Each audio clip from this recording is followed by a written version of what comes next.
আজকে United forum of all আদিবাসী অর্গানাইজেশনের পক্ষ থেকে আজকের যে ঐতিহাসিক সমাবেশ, সেই ঐতিহাসিক সমাবেশে উপস্থিত ইউনাইটেড ফোরাম অফ অল আদিবাসী অর্গানাইজেশনের বিভিন্ন গণসংগঠনের নেতৃবৃন্দ এবং পশ্চিমবঙ্গের দূর দূরান্ত থেকে আগত আমার আদিবাসী ভাই ও বোনদের সকলকে পশ্চিমবঙ্গ সাঁওতাল শিক্ষক সংগঠনের পক্ষ থেকে উলগোলান হার্দিক অভিনন্দন আর জোহার জানিয়ে আমি খুব সংক্ষিপ্ত আকারে আজকের এই সমাবেশে দু চার কথা বলতে চাই। আপনারা সকলেই জানেন, আমরা ভারতবর্ষের আদিম আদিবাসী সম্প্রদায়। এখানে শুধু সাঁওতাল, শুধু ভূমিজ, শুধু কোড়া, শুধু লথিয়া, এরকম বিভিন্ন গণসংগঠন একক নয়, আমরা সম্মিলিতভাবে ভারতবর্ষে যে সমস্ত আদিবাসী সম্প্রদায়গুলো আছে তাদেরকে আমরা একত্রিত করতে পেরেছি। কিসের কারণে? আমাদের যে সাংবিধানিক অধিকার বিভিন্ন রাজ্য সরকার এবং কেন্দ্র সরকার যেভাবে দিনের পর দিন আমাদেরকে বঞ্চিত করছে, যেভাবে আমাদের নেতৃত্বকে বিভিন্ন জায়গায় হ্যারাসমেন্ট হতে হচ্ছে, এবং পশ্চিমবঙ্গ সরকার যে অফিসগুলো আছে সেই অফিসগুলোতে আমাদের যে গণতান্ত্রিক দাবি, সাংবিধানিক দাবি, সেই দাবিগুলোকে সামনে রেখে যখন আমরা যাচ্ছি গণতান্ত্রিকভাবে, তখন আমাদেরকে হেনস্থা করা হচ্ছে, আমাদেরকে পাত্তা দেওয়া হচ্ছে না। আপনারা সকলেই জানবেন, এই যে রানী রাসমণি রোড, এটা একটা ঐতিহাসিক স্থান। আদিবাসীদের অনেক অধিকার আমরা এখানে পেয়েছি। প্রথমে আমরা আদিবাসী যে অধিকার আমরা পেয়েছি সেটা জঙ্গলের অধিকার। এখন যে রাজ্য সরকার, সেই রাজ্য সরকার 2006 সালের যে বন অধিকার আইন, সেটাকে ইমপ্লিমেন্ট করার সদিচ্ছা নেই। আমরা এই ঐতিহাসিক স্থান থেকেই আমরা আদিবাসী তথা সাঁওতাল সম্প্রদায়ের মাতৃভাষা সাঁওতালি, সেই সাঁওতালির যে সাংবিধানিক স্বীকৃতি এই রানী রাসমণি রোড থেকেই আমাদের আন্দোলন থেকেই উঠে এসেছে। তাই আসুন, আমার হার্দিক অভিনন্দন এবং সংগ্রামী আহ্বান জানাই, ভারতবর্ষের বুকে আমাদের যে আদিবাসী সম্প্রদায়েরা সাংবিধানিকভাবে যেভাবে বঞ্চিত হচ্ছে, আমাদের স্বাস্থ্য থেকে আমাদের যে শিক্ষা এবং আমাদের যে জল জমি জঙ্গলের অধিকার, সেইটাকে কায়েম করার জন্য আমাদের একত্রিত হতে হবে। আমি যেহেতু পশ্চিমবঙ্গ সাঁওতাল শিক্ষক সংগঠনের একটি নেতৃত্ব, সেই কারণে আমার বিভিন্ন জায়গায় আপনারা জানবেন সাঁওতালি মাধ্যমে শিক্ষা ব্যবস্থার সাথে কিছু না কিছু জায়গায় আমরা জড়িত আছি।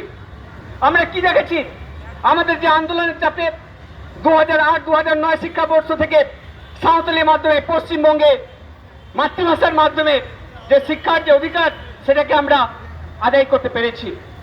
2008-2009 শিক্ষাবর্ষ থেকে আজকে 2025 সাল, যেখানে সাঁওতালি মাধ্যমের ছাত্রছাত্রীরা যারা প্রি প্রাইমারি থেকে শুরু করে আজকে তারা MA MSc পাস করলো, তাদের কি পরিকাঠামো আমরা উপহার দিতে পারলাম? রাজ্য সরকারকে এটা জবাব দিতে হবে। তাই আমরা বিভিন্ন আদিবাসী গণসংগঠন আজকের এই রাজপথে দাঁড়িয়ে আমরা পশ্চিমবঙ্গ সরকারকে প্রশ্ন করতে চাই, আপনার ছেলে মেয়ে যদি এই শিক্ষা ব্যবস্থার মধ্যে পড়তো, আপনার ছেলে মেয়েরা যদি আজকে রাস্তায় দাঁড়িয়ে থাকতো, আপনার ছেলে মেয়েরা যদি বই পেত না, আপনার ছেলে মেয়েরা যদি খেতে পেত না, আপনার ছেলে মেয়েরা যেখানে সুস্বাস্থ্য পেত না শিক্ষা স্তরে, তাহলে আপনি কি করতেন? শুধু আদিবাসী বলে তাদেরকে একটা ভোটের রাজনীতিকে কারায়ত্ত করার চেষ্টা করে কিছু পাইয়ে দেওয়া রাজনীতিতে কখনো আদিবাসী সম্প্রদায় আগেও বলেনি আর এখনো ভুলবে না। তাই এই আগামী বিধানসভা ভোট, আমার আগত আদিবাসী ভাই বোনেরা, আপনারা সকলেই জানেন, সামনে এই বিধানসভা ভোট আমাদের সরকার পরিবর্তন করার একটা ভোট। আমরা চাইব আমাদের যে অধিকার, আমাদের যে সাংবিধানিক অধিকার, সেই সাংবিধানিক অধিকার, শিক্ষার যে অধিকার, মিনিমাম যে শিক্ষার অধিকার সেটাকে আমাদের পেতে হবে। আর সেই পেতে হলে আমাদেরকে সচেতন হতে হবে।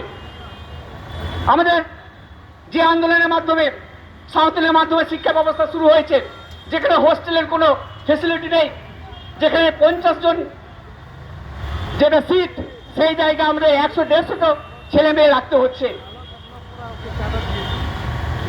সেই সিট বাড়ানোর কোনো প্রয়োজনীয়তা সরকার মনে করেনি। আর আপনারা জানেন সাঁওতালি মাধ্যমে যে শিক্ষা ব্যবস্থাটা চলছে, সেখানে না আছে শিক্ষা বোর্ড, না আছে কোনো টিচার, বিষয়ভিত্তিক শিক্ষক, তবু সাঁওতালি মাধ্যমের আমাদের আদিবাসী ভাই বোনেরা পড়াশোনা করছে। আমাদের অভিভাবকেরা তারা সাঁওতালি ভাষার যে মাতৃভাষা, মাতৃযুক্ত বিশ্বকবি রবীন্দ্রনাথ ঠাকুরের যে ভাষা, তার কিছুটা অংশ আমরা আন্দোলনের মাধ্যমে করায়ত্ত করতে পেরেছি। আজকের এই রানী রাসমণি রোড, আজকে প্রতিজ্ঞা নেওয়া রোড, যেখানে আগামী দিনে এই যে শিক্ষা ব্যবস্থাটা আমরা এই জায়গায় নিয়ে এসেছি, আমাদের ছেলেমেয়েরা যেখানে সাঁওতালি মাধ্যমে প্রি প্রাইমারি থেকে একেবারে বিএ, বিএসসি এবং এমএসসি কমপ্লিট করলো, তাদের জন্য বিএড এর ব্যবস্থা করতে হবে। সাঁওতালি মাধ্যমে বিএড এখনো আমাদের পশ্চিমবঙ্গ সরকার করে উঠতে পারেনি। এটা আমাদের দাবি এবং আরো বিভিন্ন দাবি নিয়ে আজকের এই সমাবেশ চলছে। আমি সংক্ষিপ্ত করব আমার এই কথা বলে।